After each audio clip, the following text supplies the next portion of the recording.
तो पवन सिंह यानी ये कह रहे हैं कि बिहार में भले ही शराबबंदी लागू हो लेकिन खुलेआम शराब बिक रही है। बिल्कुल सर, होम डिलीवरी हो रही है शराब की। बिल्कुल। तो अब आपने ये बात कह दी है तो ये बात तो अब बीजेपी और जेडीयू को बहुत बुरी लगेगी। बुरा लगी तो हम सॉरी बोल दे, लेकिन जो बोलना था सो मैंने बोल दिया। और ये मेरे मन में था कि किसी दिन बोलूंगा ही बोलूंगा, ये चाहे जिसको जैसा लगे। चलिए, तो टीवी 9 का मंच जो है वो एक ऐसा मंच बन गया जिस पर पवन सिंह नई नई बातें कह रहे हैं, अपने दिल की बातें कह रहे हैं, तो ये हमारे लिए अच्छी बात है। अब ये भी बता दीजिए कि तेजस्वी यादव की खूब चर्चा हो रही है। तेजस्वी यादव नेता प्रतिपक्ष हैं, अपने आप को मजबूती से साबित किया है। तो तेजस्वी यादव आपको कैसे नेता लगते हैं? युवाओं की बात भी करते हैं वो। बहुत अच्छे हैं, बहुत अच्छे। बिल्कुल। देखिए, मैं पर्टिकुलर किसी को टारगेट करके अभी नहीं बोल सकता हूं, लेकिन तेजस्वी जी का कोई भी इंटरव्यू मैं सुनता हूं या गांव-गांव में वो जाते भी हैं, सबके लिए सपोर्ट करने की बात करते हैं। एक चीज उनका मुझे बहुत अच्छा लगता है, उस इंसान का मुझे एक चीज बहुत अच्छा लगता है कि गर्मी में मेहनत के साथ साथ पसीना बहाते हुए गाड़ी के बोनट पे ही सतुआ सान के खाना। तो उनमें कुछ है, मिट्टी वाली बात है, जमीन से जुड़े हैं, और उनको देख के, उनको सुन के ऐसा लगता है कि वो अच्छे इंसान है। बाकी क्या होगा क्या नहीं होगा ये आप सबके हाथ में है। गाड़ी के बोनट पर सत्तू ही नहीं खाते, वो मछली भी तो खाते हैं हेलीकॉप्टर में बैठ के। हाँ, ये भी देखा हूं। तो खाते हैं तो ये कोई गुनाह थोड़ी करते हैं। अच्छा, प्रशांत किशोर की इस बार बहुत चर्चा है। प्रशांत किशोर आपको कैसे लगते हैं? वो कह रहे हैं कि हम ऑल्टरनेटिव पॉलिटिक्स लेकर आए हैं, नई बातें कर रहे हैं। प्रशांत किशोर जी से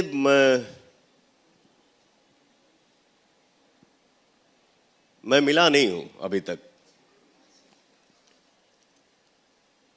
एक इंटरव्यू में देख रहा था, हमारे गांव का एक बाजार है जिसका नाम है सरैया।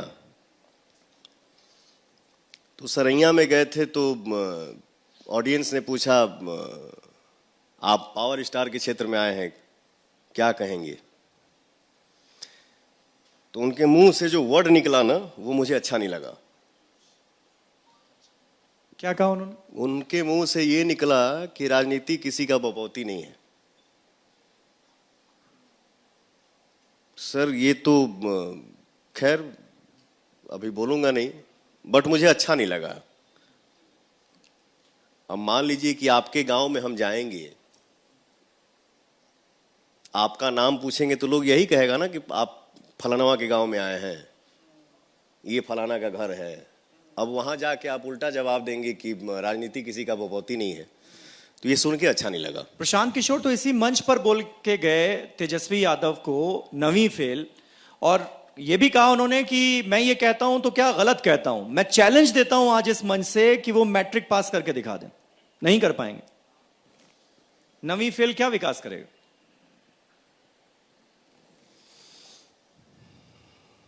पढ़े के तो हम हूँ 6वीं क्लास तक पढ़ल बनी, और माध्यमा से मैट्रिक का परीक्षा दिया हूं। तो sir, as a actor, as a singer, हम पढ़े लिखे नहीं हैं, बट मैं जिसको रखा हूं काम के लिए वो तो पढ़ा लिखा है। विकास, प्रगति जो आप यहां से सोचेंगे ना सर, विकास के लिए बहुत पढ़ाई की जरूरत नहीं है। विकास के लिए ये शुद्ध होना जरूरी है और यहाँ श्रद्धा होना जरूरी है। बाकी हमारे जे मान ली कि अकाउंटेंट बा, जे हमार मैनेजर बा, वो पढ़ल लिखल बा ना, वो तो हमको बताएगा ना कि भैया ये करना है। हम लोग ये करेंगे तो अच्छा होगा, हम लोग ये करेंगे तो आगे बढ़ेंगे। तो मान ली कि हम हूँ पढ़ल लिखल ना है तो हम खिलाफ ना बोलब, मैं भी अनपढ़ हूँ। तो विकास के लिए बहुत ज्यादा पढ़ाई मायने नहीं रखता है सर, उसके लिए दिल चाहिए, ये चाहिए, उससे विकास होगा। अब आपने ये जो कहा है ये बिहार में बड़ा वायरल होने वाला है, क्योंकि आपकी बातों से ऐसा लग रहा है कि आप तेजस्वी यादव के फैन हो गए हैं।